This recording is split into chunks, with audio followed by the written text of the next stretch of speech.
gudoomiyaha bangiga dhexe Jamhuuriyadda Soomaaliland Mudane Cali Ibrahim Jaamac Baqdaadi oo la hadlay warfidiyeenka ayaa waxa uu ka hadlay waajibaadka bangiga dhexe Jamhuuriyadda Soomaaliland kor u kac ku yimid qiimaha shilinka Jamhuuriyadda Soomaaliland boqolkiiba 22 iyo sidoo kale daraasad uu bangiga dhexe Jamhuuriyadda Soomaaliland uu ka sameeyay sarifka iyo sidoo kale iswaafajinta maciishada ugu horeyn gudoomiyaha bangiga dhexe Jamhuuriyadda Soomaaliland Mudane Cali Ibrahim Jaamac Baqdaadi waxa uu sharaxay waajibaadka bangiga dhexe Jamhuuriyadda Soomaaliland uu xil saaran yahay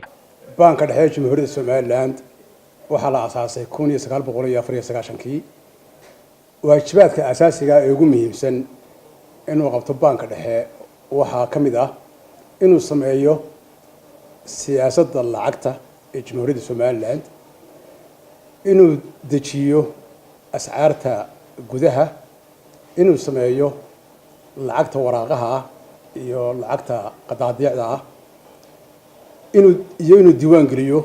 baananka shirkadaha caymiska sariflayaasha iyo hay'adaha maaliyadeed ee kale ee dalka ka howlgala Cali Ibrahim Jaamac Baqdaadi gudoomiyaha bangiga dhexe Jamhuuriyadda Soomaaliland waxa kale oo uu sheegay in uu kor u kac ku yimid qiimaha shilinka Jamhuuriyadda Soomaaliland boqolkiiba 22 waxa uu sanadkan 2019 iyo sanadkii 2018 uu ku guuleystay inuu kor u qaado qiimaha shilinka Soomaaliland boqolkiiba 22 marka la barbar dhigo dolarka Mareykanka kor u kacaas ku yimi qiimaha shilinka Soomaaliland wuxuu si weyn u anfacay dadka danyarta ah iyo dadka dakhligooda ku hela shilinka Soomaaliland oo ay ugu horeeyaan shaqaalaha dawladda ciidamada qalabka sida kalluumaysatada beeralayda muruqmaalka iyo dadka kale iyo xoolo dhaqatada kor u kaca ku yimid qiimaha shilinka Soomaaliland ee aanu sheegnay inuu ahaa 21% waxa barbar socday dejinta iyo fariisinta sarifka shilinka Soomaaliland oo imika bilihii ugu dambeeyay saldhigay 8400 oo shilin halkii doolarba sida loo socotaan sarifka halka doolar wuxuu cagacageeyay 11,000 oo shilin horaantii sanadkii 2018 fariisinta shilinka Somaliland wuxuu meesha ka saaray heehaabkii iyo xasilooni daradii haysatay goobaha ganacsiga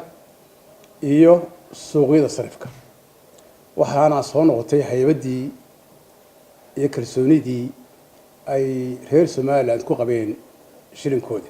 dhanka kalena gudoomiyaha bangiga dhexe Jamhuuriyadda Soomaaliland waxa uu daboolka ka qaaday in la iswaafajiyay maciishada iyo sidoo kale sarifka lacagta isagoo oo taasi ku sababeeyay daraasad ay sameeyeen oo daboolka ka qaaday in si rasmi ah ay isku waafajisan yihiin maciishada iyo sidoo kale qiimaha sarifka lacaguhu waxa jiray bilihii June iyo July iyo Mayba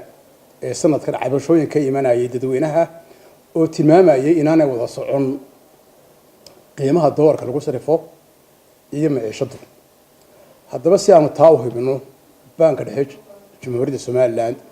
wuxuu daraasad ku sameeyay 125 meehradood oo ku kala yaala dhammaan gobollada dalka iyo magaalooyinka waaweyn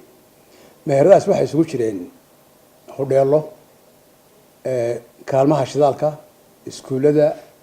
dhakhtarada mukhayadaha meelayo fara badan oo dadku ganacsadaan ayaanu ku sameynay survey oo aanu u diray shaqaale ka socda banka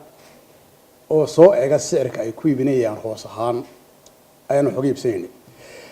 natiijadii daraasadaasi waxay noqotay in 160 meehradood ay ku iibiyaan sicirka doolarka ee suuqa oo ah 8500 ilaa 8400 aaga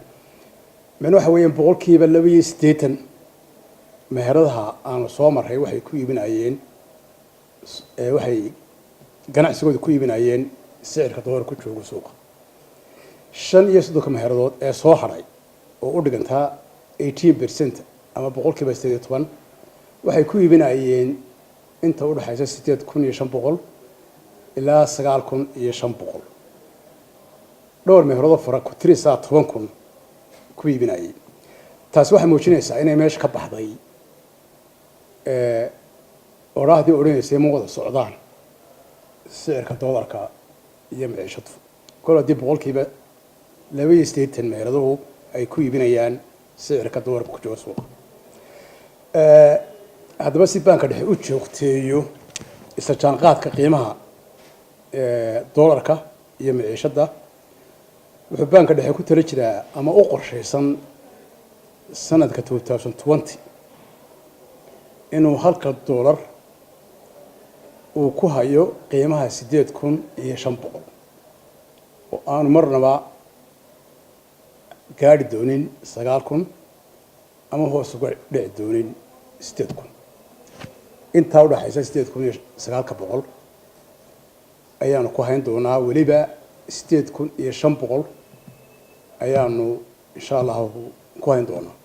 geesta kalena gudoomiyaha bangiga dhexe jamhuuriyadda Soomaaliland waxa uu ganacsatada dalka jamhuuriyadda Soomaaliland ugu baaqay in ay lacagtooda ku kaydsadaan cash isla markaasina ay dhigtaan bangiga jamhuuriyadda Soomaaliland waxa kale aanu kula talaynaa ganacsatada waaweyn dadweynaha shirkadaha inay keedkooda iyo lacagtooda ku haystaan shilinka Soomaaliland oo ay ka guuraan doolarka ama ugu yaraan ay isku miisaamaan hayntooda ay ku kaydsanayaan shilinka iyo doolarka